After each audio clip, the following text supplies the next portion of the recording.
Hello, everyone, and welcome to 10 Ways to Improve Your LinkedIn Connections. My name is Sue Ellson.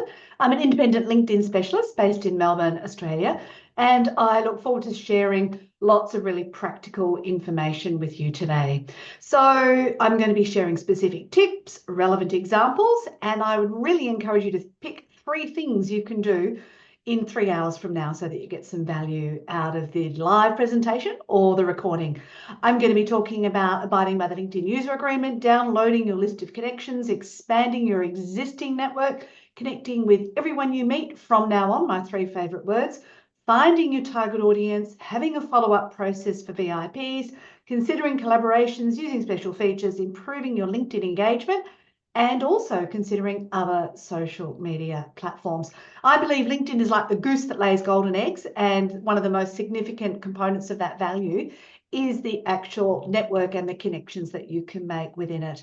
So for those of you who don't know me, my career started at Westpac Bank in Adelaide, South Australia. I worked there for 11 years before I moved to Melbourne, got a job, found out I was pregnant, got sacked, and basically haven't had a real job since 1994. My first website, newcomersnetwork.com, went online in 2001. I joined LinkedIn in 2003, and I'm a member of a number of professional associations as well. And as a special gift just for turning up live, I will send you these files directly. And I'd like to invite you to a 3-hour workshop I'm running here in person on Saturday, the 23rd of November for 3 hours. It's a maximum of 4 people, and we actually do the work on your LinkedIn profile. So you're most welcome to join me at that. There's 2 other dates as well for the rest of the year, and I look forward, if you're in Melbourne, coming to those. If you would prefer to do the online version of keeping in touch, then you can connect with me on LinkedIn, YouTube, Facebook, X, Instagram, TikTok. And if you are connected to me, you would have been invited to subscribe to my newsletters. They're also available online via email. And an article that I had published recently that was really well received in the Inside Small Business Magazine online website was how to get your small business into generative AI search results, because I am equal 6 in the world for LinkedIn specialist in chat results. 100 people were surveyed and I come up equal 6. I'm the only Australian. And so I've managed to get myself and what I do in generative AI chat results. And that little article tells you very quickly and succinctly how to do that as well. I have also written 5 books, and this is my most recent one, and a lot of my methodology is based on LinkedIn for me and my career or business.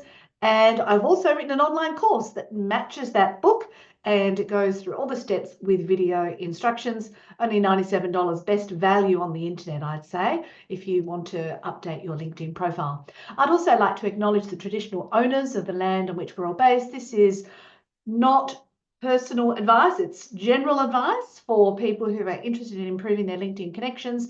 The slides and recording will be online. Pop questions you have in the chat. I'd love to know what's been most helpful to you. And it's about 10 hours worth of work to put this together. So if you can please find a way to say thank you, a Google review, a Facebook review, an online review, an endorsement on LinkedIn or a recommendation, I really appreciate it. So just so that I can make sure that this presentation is as relevant as possible for you who've showed up in person, would you like to share with me a number in the chat which indicates who you are trying to connect with on LinkedIn? Is it people you already know? Is it people related to a possible job or promotion in the future? People related to sales, as in you want them to purchase something of yours or your enterprises? People related to your personal brand. Perhaps you want to get your name out there in lights, or something else. So if you can pick one of those numbers or give me a description of the types of people you'd like to connect with, that would be really helpful. So we've got a number of 2s, 5, 3, 4, 3. Okay, so we've got a mix of all of them except people you know. So isn't that interesting? I think a lot of us assume that the people we know, we are already connected to them on LinkedIn, but the reality is most of us are not. So how many of your family members or friends have you made an effort to connect with on LinkedIn? And I'll be showing you how you can download your list so that you can see who they are and who you might be missing from that list. Stanza's also mentioned contacts for professional development opportunities. Fantastic. You can find mentors, you can find experts, all sorts of things. You can find other members of professional associations. So you might have paid a membership for an organisation, but not actually be connected to other professionals in that industry or profession. So you can definitely do that. Tam, I love your comment, past colleagues. Isn't it great to reconnect with people that you have worked with in the past? That's a really lovely thing to do on LinkedIn. And don't forget, when you do connect with those past colleagues, to endorse them for their skills and possibly write them a LinkedIn recommendation. I'm sure they will appreciate that. So no conversation of mine about how to use LinkedIn is relevant unless I mention the LinkedIn user agreement. Now, we all know when we sign up for something, we tick the box and magically hope we haven't disobeyed any of their instructions. But LinkedIn is a professional platform, and I do recommend that you look at section 8. It's very easy. It's just the quick do's and don'ts. It's very simple to understand. There's professional community policies. You're not allowed to annoy people on the platform. There's lots of detection tools on the platform to see whether you are or you're not doing that. And if you are, they can remove your access to your account immediately. And I've had a number of very concerned individuals contact me saying, I've lost access to my account. Well, please make sure you have a quick look at that and make sure you don't connect and pitch. That's really annoying. And please do not kill the goose that lays the golden egg. And remember, there's also some professional community policies that you might like to check out. Now, as I said before, connecting with the people you already know, you can download a list of your connections, and that will include your first name, their last name, their current job title, their current employer, and the date you connected with that person. It used to include their email addresses, but people used to spam, so that's disappeared. I do recommend you do this task every 6 months and make sure you go out and connect with all those people from your past, or at least the ones you liked, and match them with your customer relationship management system. So any sales team, basically everyone you meet in your sales role, connect with them on LinkedIn, add them to the company database at the same time. But this is the link where you can download your data. So please try and do that at least every 6 months. In the unlikely event that something goes wrong, you want to have a backup record of all of your connections. The next thing to do is think about expanding your existing network. So you may already be connected to people as a VIP. These people are really important to you. They give you lots of referrals, or they give you tips and suggestions, ideas. They may be your mentor. Those people are your VIPs. So if you're not connected with them on LinkedIn, please go out and look for them. But then when you do, you can click the notification bell and choose all new posts, because obviously they are important people to you and you want to see their content in your news feed. So if you haven't already, click the notification bell and choose all new posts. And also, if you want to work for a particular organisation, or you do work for a particular organisation, look at their company page, follow it, and click that notification bell. So again, you see their content in your news feed. And why is that related to connections? Well, if you want to maintain a relationship, you need to stay in touch. And the only way you can do that is if you see the content in your news feed. You might also look at people who've attended your LinkedIn events or subscribed to your newsletter, or who've even looked at your LinkedIn profile, because they're all warm leads. So you could reach out and connect to those people. And perhaps you went to school or university and you could look at the other people who've studied at that same institution, and you can reach out and perhaps connect with some of those. There's some more tips in this specific article on networking. And feel free to pop any questions you've got in the chat as we go along. I'm more than happy to interrupt and do that. Now, as I said before, I am a firm believer in the 3 words, from now on. And every single person I meet, be that via in person, I use that little scan QR code on my phone in the LinkedIn app. You don't have to go to the camera, you just go straight to the app, press in the search box and press the dots and you'll see all that there. So basically every single person I meet, personally or professionally, unless it seems a little bit inappropriate, I connect with them on LinkedIn. So every business networking event I will. Now I've started bushwalking recently, and if I end up having a business type of conversation with someone, then yes, I'd connect with those. But I wouldn't say, hello, nice to meet you today. Would you like to connect with me on LinkedIn to every bushwalking companion? No, that would be a little bit weird. But, as a general rule, if you're in a business context, you can definitely reach out and connect on LinkedIn. Now, also, every email correspondence, every text message I get, every direct message via a social media platform, every inquiry form that is filled in, I then go back to the person, if I can find them on LinkedIn, and invite them to connect with me, because you never know when they may want to come back to me for some LinkedIn tips and suggestions.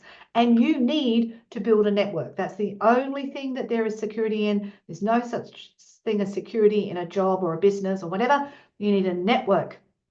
And so you can have 30,000 connections on LinkedIn. I'm getting close. I'm up over 25,000 now, but still, I keep connecting with everybody I meet, as well as even if they just ring me on the phone, I will still invite them to connect. And there's a list of all the sorts of people you can connect with on LinkedIn via that link there. So if you're stuck for ideas, by all means, check that link out as well. Now, if you're in a sales role or you're looking for that promotion or the next step in your career or the professional mentor or member of professional associations, these are the people who are in your target audience. And you can do a search within LinkedIn and you'll eventually run out of searches because LinkedIn says, no, you've done too many, that's commercial use, you can't do it anymore. So your alternative is to do something called a Google Advanced Search. So if you click on that link there, it brings up a screen like this and you put the words that you want to find written on someone's LinkedIn profile. So of course it depends on what people write on their LinkedIn profile. Not everybody fills it in, which is very annoying. But anyway, you can start there. And then you go down to the site and you choose linkedin.com and Google will go through checking profiles and content on LinkedIn that it has put in its database, and you can potentially find more people that way. So sometimes that can be more effective than just doing a search within LinkedIn because it goes beyond your connections and who they're connected to. It searches everything that has ended up in the Google search database.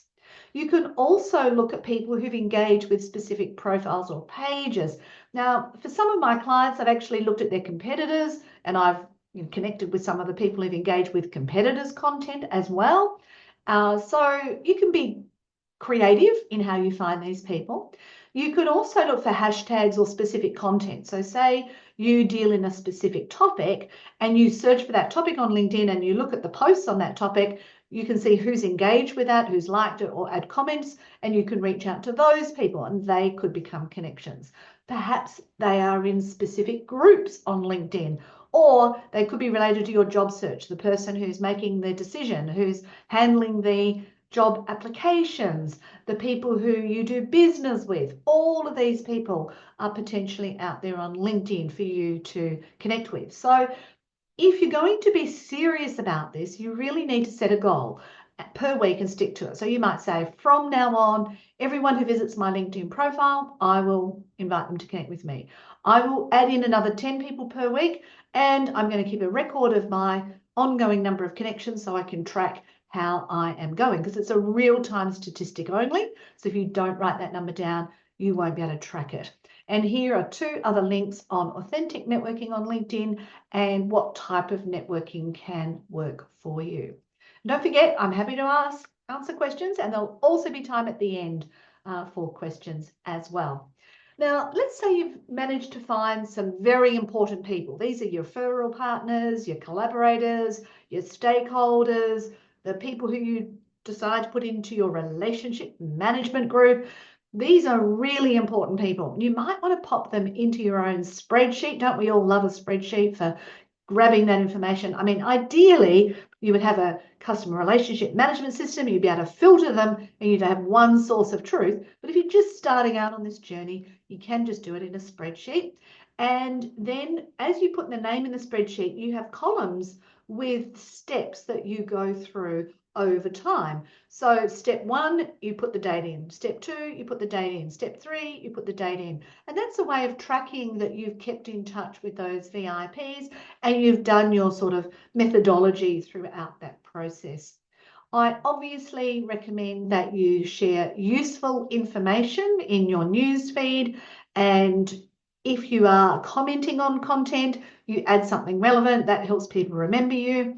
Make sure you endorse people for skills or write recommendations, but obviously anything you put in writing can be used in court, so be careful about what you write there. And be willing to ask for referrals, leads, mentors. So that person who said for professional development opportunities, you won't get anywhere unless you ask. So, I mean, they might be lucky enough to find you, but if you are interested in particular opportunities, I'd suggest you go out and ask for it. If they say no, no worries, next, no worries, next, and just keep on going. But try and be strategic and do what you think is going to be most useful to you. There are various strategic networking techniques you can use. You can use those professional memberships. I'm a member of the Career Development Association of Australia.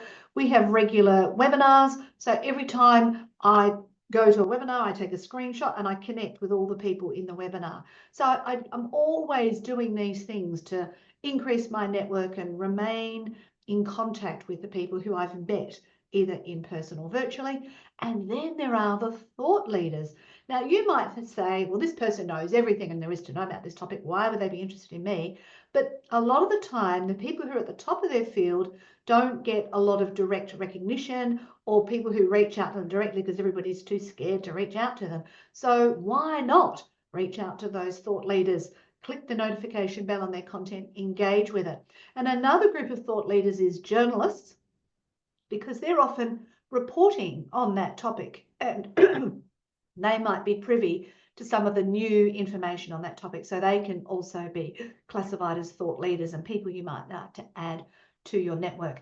This article here is on how to improve your LinkedIn research and ways you can support your professional industry. So if you have paid for a membership, don't just pay the membership and hope and pray that something happens as a result of it. Be active, promote the association, put it on your LinkedIn profile, support their content, go to their events, and get value out of that membership subscription. Now, the next thing is to think about collaborations. And there are all sorts of ways to get your name out there. And one of the ones that I think is really fantastic is speaking at events. And the reason I like speaking at events is you get promoted as the person speaking to everybody they invite to that event. Then when you're at the event, they get to hear you in person. And then afterwards, particularly if you've given them a door prize or a giveaway of some sort, you might have their contact details, and then you can follow up with that as well. So that can be a really good way to market your enterprise out there. You could do joint webinars or podcasts, and you share mailing lists and get leads from that. You could co-author books or articles. And LinkedIn is actively promoting video content at the moment. It has 1.4 times the reach of text or images or polls or whatever. And I like the idea of doing interview videos. And that can be something, it's something I'm about to explore with a podcast format. But this means it's not just you talking all the time, but you're interviewing somebody else. And it makes it a little bit more engaging. Now, this little picture here is from Jane Menzies, and she's an academic. And what she did is she ran a poll on LinkedIn, and then she used the data from that poll to create an article for the very prestigious The Conversation website. So that's the link to the article. But she got the research data from a poll that she ran on LinkedIn, and she interviewed a few people, including me, and she wrote that piece about the digital business card. So you can be thinking about, how could I use LinkedIn to get research findings that I can then promote in my digital content afterwards? And yeah, so that's another really interesting use of the platform to collaborate and get information that you can reuse later and build your network. Now, there are a lot of special features on LinkedIn, and what I love about LinkedIn is that it's always changing, always updating. There's the featured section on your LinkedIn profile where you can showcase some of your fabulous stuff. There's a services page. There's a LinkedIn lead generation form. You can invite 1,000 connections per week to an event that you're hosting on LinkedIn. If you've set up a newsletter, every time somebody follows you or your company page, it invites them to subscribe. You can allocate skills to 5 sections on your LinkedIn profile. So if people are looking for something with your skills, then you can be found by your skills rather than just your sexy job titles that you've had in the past. So what happens on all the social media platforms is when these new features come out, they get given a bit of an extra boost. So I don't want you to change your whole strategy and just go off to the shiny object and swap to another one and swap to another. But if you can see the benefits, definitely do it, because if you capture it at that beginning stage, it can really help you. It really helped me with events when I first started running events. And I love the newsletter. I also love the away message on my inbox. So I've got a basic premium subscription. And so somebody messages me, it sends out this auto response saying, here's information and I'll get back to you within 24 hours. So it's really great free publicity for what I do. Just a simple away message is really good. So I talked about some really practical strategies on this podcast. Doesn't go for too long, but really simple ones if you want to check those out. Now, everybody likes somebody who likes their stuff. So I encourage people to be like the nice auntie or the nice uncle. You know, that person who you have in your life who always encourages you. The person who my life like that at the moment is my neighbor, and he says, you're doing great, and he encourages me, doesn't tell me what to do, doesn't answer my questions if I say, what should I do? He just lets me explore it for myself. You know, that's a really great person to have. And he likes my content on social media. Fantastic. So obviously, don't just be willing to speak and publish content, like other people's stuff, you know, and not just the like, use one of the other options as well. I'm pretty spare on the funny one, but this support one apparently performs the best. But, you know, choose a different one as you like, but then also write a nice comment afterwards, and not one written by AI. But the algorithm is going to favor people who don't just post content, but who engage with content, because they want people who listen as well as people who speak. So just got to feed the beast and make sure that you're supporting it. So this is November 11 to 17. I put this on the slide last night. And you can see if I go to linkedin.com/dashboard, it's tracking what I'm doing. And in only one day, because that was, you know, one day out of 7, I've already done 8 actions. I've put out 2 posts and I've written 6 comments. So if I look at November 17th, there'll be more actions there. But this is just sort of keeping an eye on me to say, well, Sue, you're being a nice person on LinkedIn. You're feeding the beast. So you can check out your stats there as well. And then there's some other tips on how to improve your LinkedIn engagement via that link. And the last one is to consider other social media platforms. So I don't think most of us think of generative AI as another social media platform, but the reality is a lot of people are abandoning social media and abandoning search results and going straight to generative AI. So if you or your brand is not appearing in generative AI, there's going to be a bit of a problem. But other groups of people are not on LinkedIn. A lot of creatives are not on LinkedIn. A lot of academics, they may have a very sketchy LinkedIn profile, but they won't list all their publications there. So, you know, just bear in mind that there'll be other platforms to use to try and build your network out. So as much as I love LinkedIn, I am on other platforms to make sure I can still reach people, particularly YouTube, because that can be found in search results. And anybody just wants a quick video, they can check out my short videos on YouTube. I mean, I publish them on LinkedIn as well, but I've got them on YouTube as a permanent record. Most people are not like me logging onto LinkedIn every day and checking it. You know, they only use LinkedIn when they need it. So you might have sent a direct message and think, why hasn't that person got back to me? I sent it 3 weeks ago and I haven't heard from them. Well, they might not even log into LinkedIn. So you might use LinkedIn to connect and then message them directly or contact them directly rather than use the platform.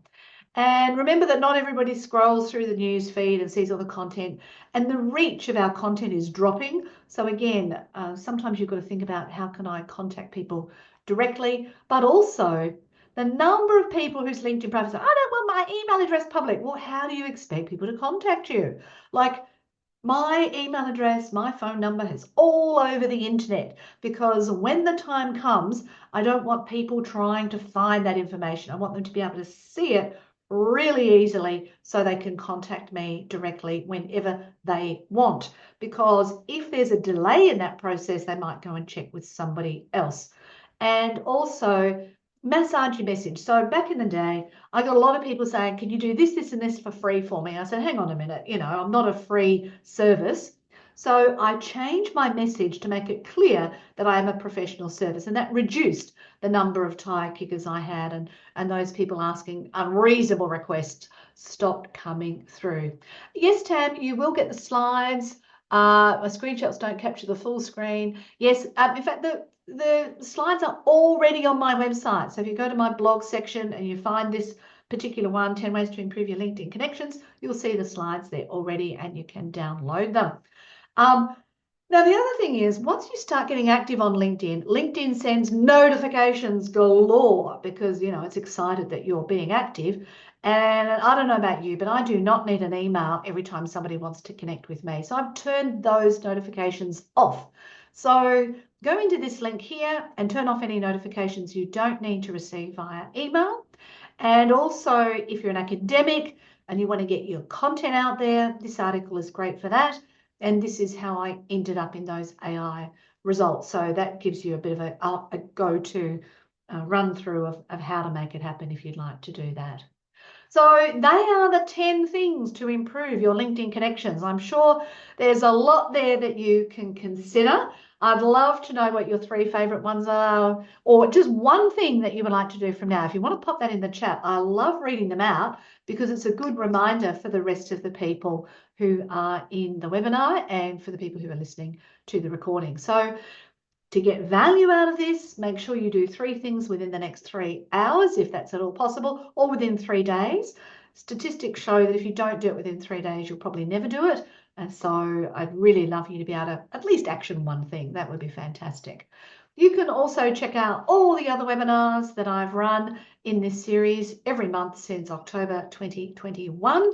And they're all the slides, the recordings, the text, it's all there. So you can check those out at your leisure.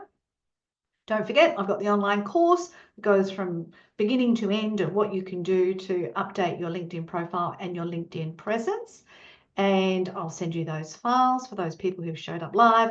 I've got the live workshopping for 3 hours on Saturday, the 23rd of November. I had 2 people in the last one and they loved it. Like they just couldn't keep talking about how much value they got out of it. So, and it was really nice to have somebody to work with as well. So rather than just it be all about you, but to see how LinkedIn could be used for 1 or 2 or 3 other people, they found that really helpful as well. Don't forget you can connect with me on all my socials. I'm aiming to get 1,000 YouTube subscribers. I'm up to 668. So I keep these numbers. So if you go back and look at the old slides, you'll see what the numbers were then.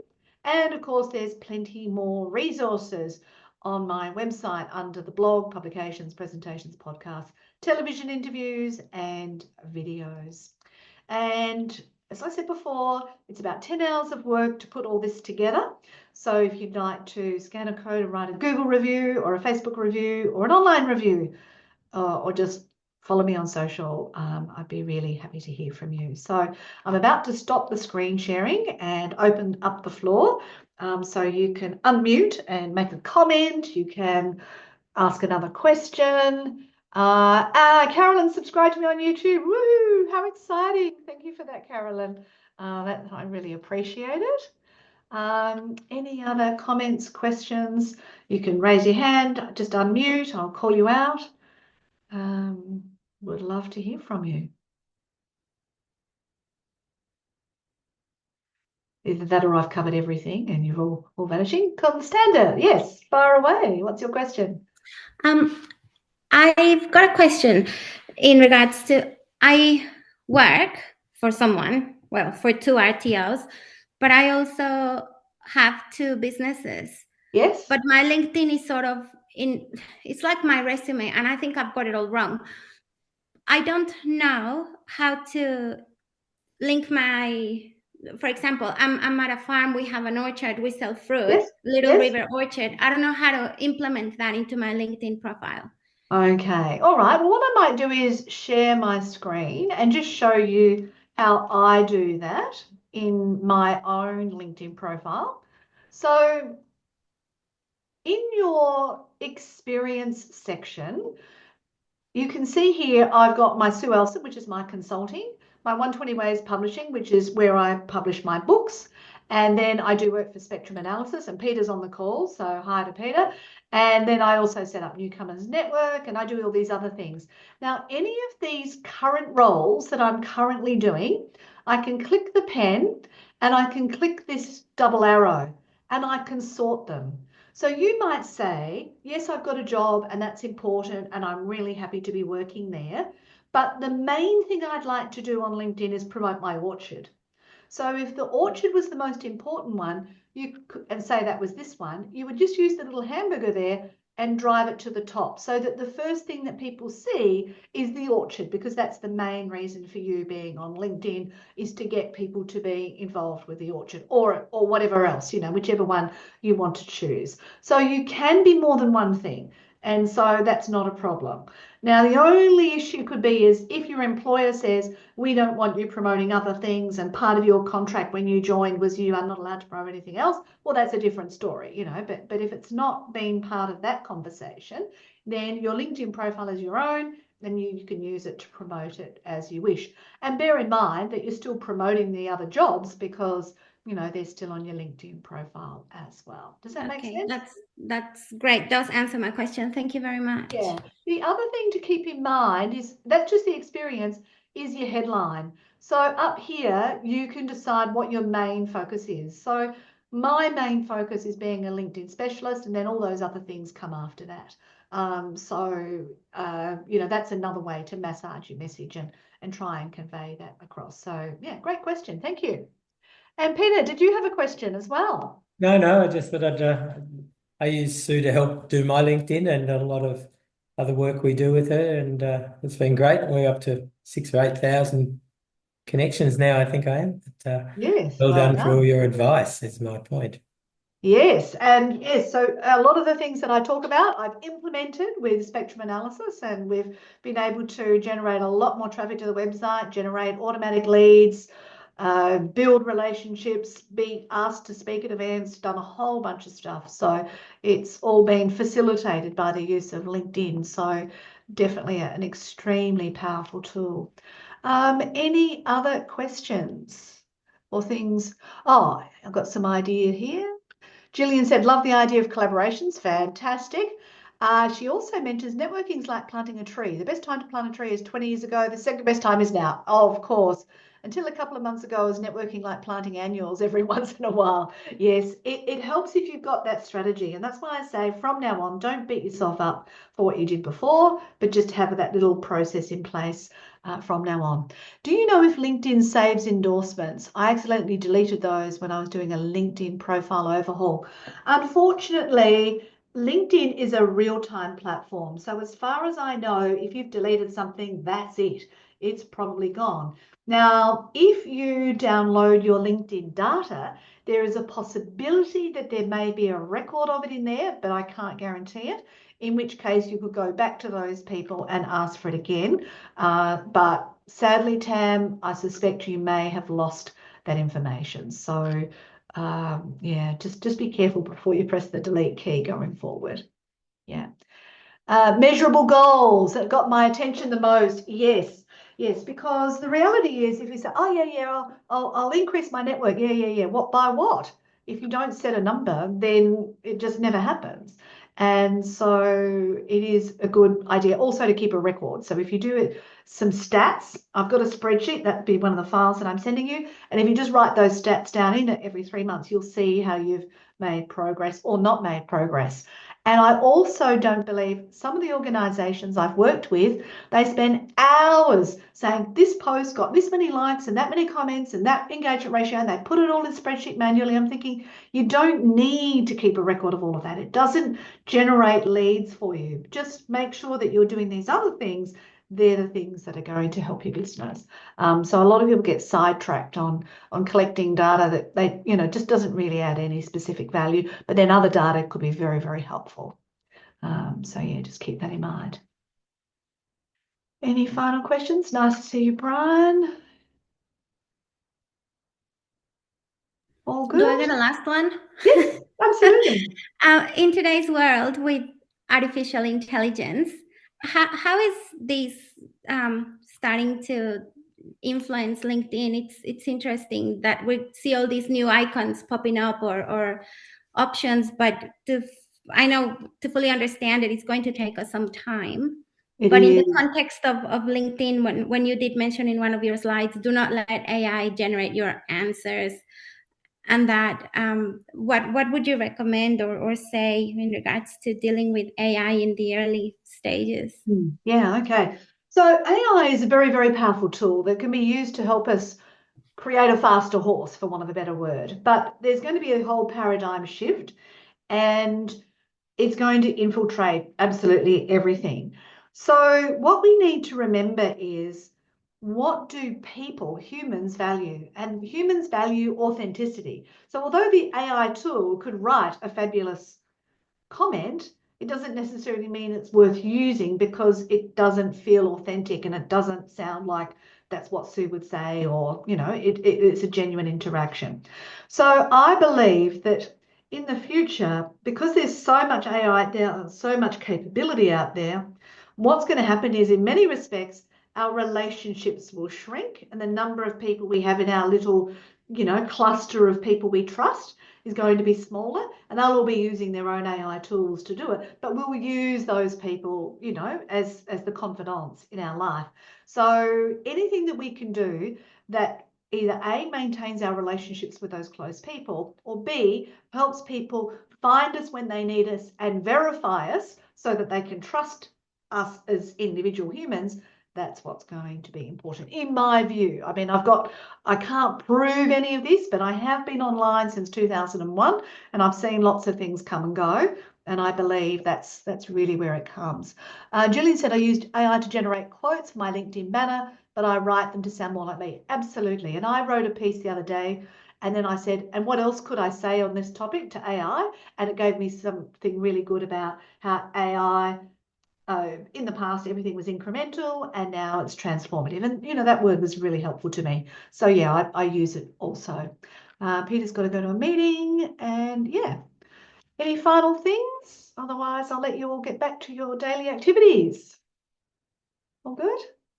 Thank you, everyone. And I look forward to seeing you online again, or in a future live or in-person event, or online, or just in my newsfeed.